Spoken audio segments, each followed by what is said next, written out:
आरंभ होला पितृपक्ष। भाद्रव मास पूर्णिमारू पितृपक्ष। आश्विन मास अमावास्या पर्यंत पालन होता है अपरपक्ष।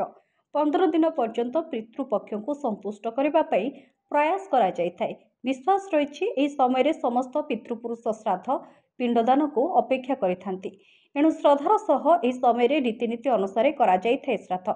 पितृपुरुष माने सेमानक वंशधर मानक द्वारा करा जायथिबा तर्पण श्राद्ध एवं पिंडदान इत्यादि संतुष्ट होई सेमाने वंशवृद्धि सुख एवं समृद्धता पाई आशीर्वाद करिथांती।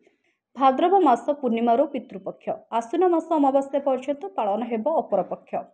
15 दिन पर्यंत पितृपक्ष को संतुष्ट करने प्रयास करा जायଥାଏ। विश्वास रही समय समस्त पितृपुरुष श्राद्ध पिंडदान को अपेक्षा करिथांती। एणु श्रद्धार सह यह समय रीतिनीति अनुसार करा जायଥାଏ श्राद्ध।